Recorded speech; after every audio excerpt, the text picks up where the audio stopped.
Nous sommes ici devant un retable qui a été peint par Peter Paul Rubens au XVIIe siècle. Il s'agit d'une commande de l'église des Jésuites de Gand.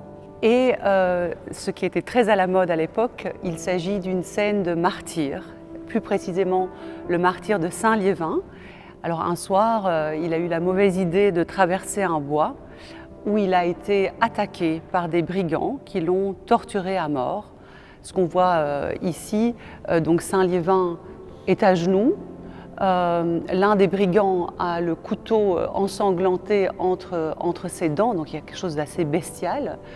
Celui au turban rouge jette la langue du saint tenu entre des tenailles au chien. Et finalement, c'est son instrument de travail qui est ici mis en avant. Oui, c'est vraiment un exemple particulièrement brutal de la violation de droits fondamentaux, le droit à la vie, à l'intégrité physique, le droit à ne pas être torturé. Et ce qui est frappant, c'est qu'on a l'impression, bon, ça se passe il y a de très nombreux siècles, et en fait on a l'impression que ça relève du passé. Chez nous, c'est vrai que les brigands ne sont pas ceux qui commettent le plus d'atteinte aux droits humains, alors que ce n'est pas le cas dans d'autres régions du monde. Aujourd'hui, par exemple, au Mexique, en Amérique latine en général, la criminalité, le gangstérisme, est à l'origine de la plupart des violations et des morts. Au Mexique, par exemple, au cours des dernières années, il y a eu davantage de personnes tuées que durant la guerre civile de Syrie. Donc c'est un thème qui est encore tout à fait d'actualité, mais dans un autre contexte. Absolument, et c'est un contexte de guerre, et c'est durant les guerres que très souvent les violations des droits humains sont les plus graves.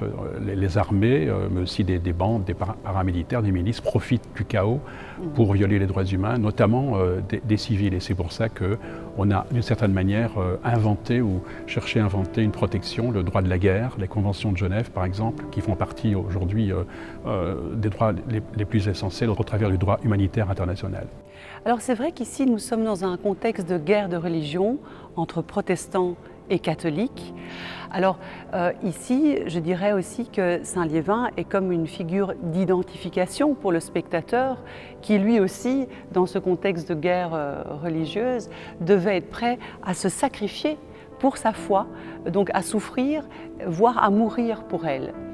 Et c'est presque un tableau de propagande religieuse, puisque vous voyez qu'il y a une scène de torture horrible qui est décrite ici par Rubens, qui est un artiste baroque, donc il ne nous épargne rien de l'horreur de cette scène. Et par contre, cette scène de torture se transforme en tourbillon de lumière et de couleurs qui va monter crescendo vers le haut. Et vous avez aussi des putti qui vont amener la couronne de la béatitude et la palme des martyrs à Saint-Liévin. C'est en quelque sorte le ticket VIP au paradis.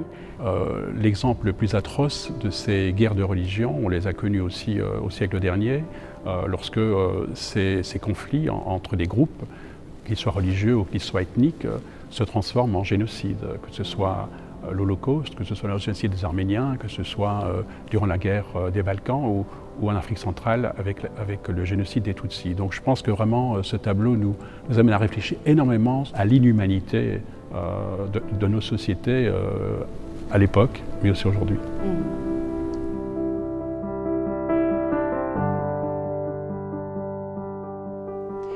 De Ribera est d'origine espagnole, mais il s'est installé en Italie, où il va subir l'influence du Caravage, ce qu'on va voir tout de suite dans ce tableau qu'il a peint en 1637 et qui représente Marsyas écorché par Apollon. Alors, qu'est-ce qui s'est passé? Marsyas est un satyre qui jouait extrêmement bien de la flûte, ce qui a embêté, on va dire, Apollon, qui est le dieu de la musique.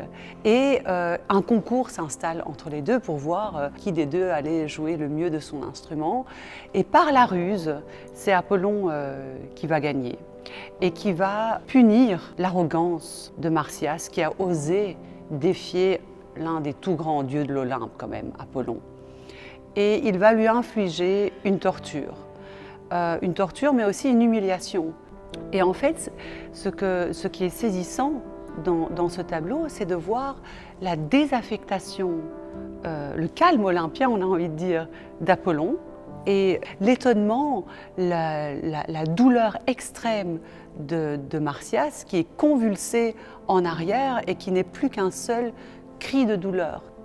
Et alors cette violence, elle est encore accentuée, alors c'est ça le côté caravagesque, par le clair-obscur, par ces zones d'ombre et de lumière qui vont se mordre, qui vont donner une atmosphère mystérieuse aussi, mais aussi par les lignes de force. Donc tout n'est plus que basculement, bouleversement.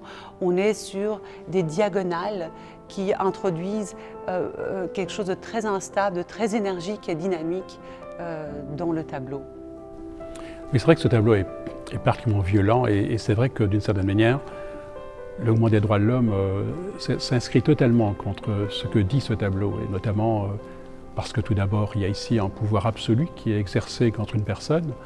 Lorsqu'on parle de torture, c'est vraiment l'arbitraire de l'État, mais aussi d'autres acteurs qui s'imposent. Et c'est pour ça que le mouvement des droits de l'homme a fait de la lutte contre la torture un élément essentiel, à propos duquel il n'y a pas d'arbitrage à avoir. Il est important de rappeler que la torture n'est pas quelque chose qui est négociable. Le droit à ne pas être torturé est absolument non négociable, c'est un absolu moral impératif. Alors c'est vrai que ce tableau a été peint au XVIIe siècle, lorsque l'Inquisition pratiquait des tortures. Qu'est-ce qui en est aujourd'hui? Est-ce qu'on pratique encore la torture dans nos États démocratiques?